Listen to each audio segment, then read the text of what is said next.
All right, guys, $450 average order value and 5% conversion rate minimum. I'm going to show you exactly how you can do it for your online Shopify store and how you can actually have a consistent 5 to 7% conversion rate on a monthly basis. So if you're running ads on Facebook, TikTok, Instagram, Google, whatever you're using to bring a lot of traffic, but you're converting roughly around like 1 to 3% on a monthly basis, it's good to keep you in business. It's a good conversion rate to keep you in business, but it's not going to help you increase your enterprise value and not going to get you the profits that you're looking for, right? Another 1% or 2% increase. The conversion rate makes a big difference when it comes to business online. So the strategies that I'm going to share with you, these are the strategies that we've been using for our 50 plus brands online in the e-commerce space. This will help you change the game of your do business online. So let me actually share my screen. Let me show you what I'm talking about. All right, guys. So I am in my browser right now. I'm going to be reviewing a brand called Leonisa. If you're not familiar with them, these guys sell shapewears. All right, it's a very specific niche for a very specific market. All right, a certain age group buy this product. Mostly middle age and older age women get these type of products to actually wear on their bodies to look better. Right, it's a very niche product, but the more niche your product is, the easy it is to sell if you know what you're doing when it comes to your user experience on your website. Regardless if it's a homepage, collections page, your navigation system, and your product page, people perceive you as,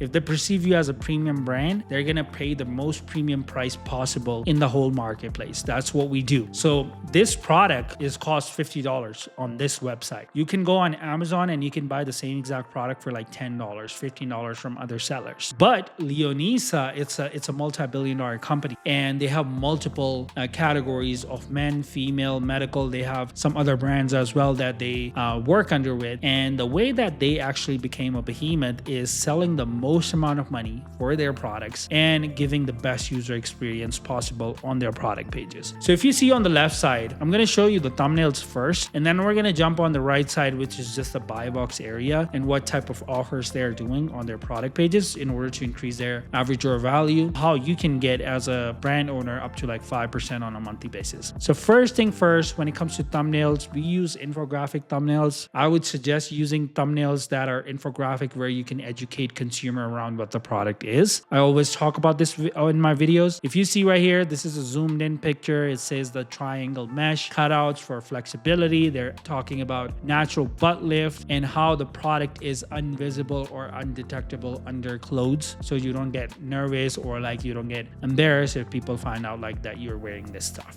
If I scroll further down, you can actually see a human being wearing the actual product with a full body. You can see a 3D motion graphic video on this right side. We do a lot of 3D motion graphic videos for a lot of e-commerce brands that I personally work with. This helps basically brings a lot of interaction with the consumer when they actually come onto your website. It depends on the product. If you have a product that requires unboxing review or like an unboxing experience, or maybe you have a furniture store and your furniture can be put together in 10 different ways, you can use these 3D motion graphic videos in order to educate the consumer around what the product do. You can see a video of a person wearing the product. You can see all the angles, and this is where UGC content helps a lot. I personally use this in my thumbnails, a lot of UGC content, because it helps us just with the interaction side of things. You don't need to put like super long landing pages in order to sell the product. You just need enough for a consumer to actually purchase from you and build that trust factor. On the right side, I'm going to show you one interesting thing, and that is the buy box area. Now, this is a clothing brand. They don't have to sell it by the packs. They don't have to sell like different sizes compared to like different products. They only keep it very simple. You get two options, black and natural color, and then you get two sizes options, which is small and large, or like small or medium is the same, large and XL is the same size. Because this is a body shaper, you don't need like 10 different sizes. So they keep it simple. Now here we use multiple options.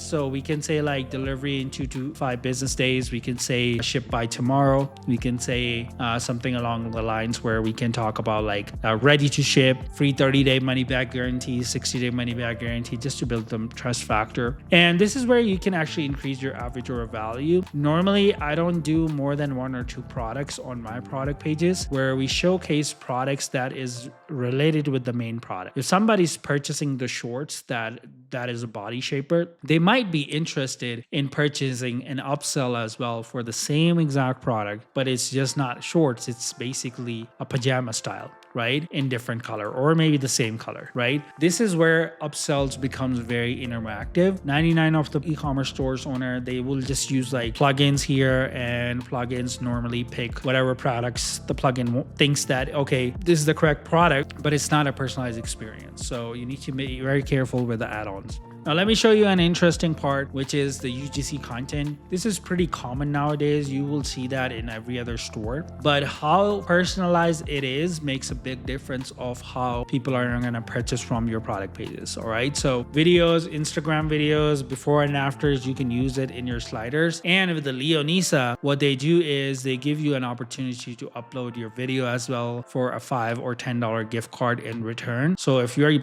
purchasing their product, you can upload the video and you can get that gift card. And as a brand, they get personalized reviews that they can put it on their website and their Instagram. Now, if you go on leonisa.com, they're using the same exact structure throughout their website. But the interesting thing is, regardless if they're using the same structure or not, they are very personalized exactly around what the product page is. And they only educate you around that product. They will educate you around technology, how the fabric is, what is the material, how often you should wear it, cleaning, all that stuff. They're educating you for this product only. They don't want you to go on any other product pages. They want to make sure that you are on this product page that you purchase from here. A lot of brands that I personally work with, they sometimes e-commerce store owners, they have like 50,000, 100,000 SKUs or like 200,000 products in the store, right? It's an overload of products. We need to make sure, regardless of the situation, people first purchase from the product page that they're on, compared to if I go on shapewear and if I go on like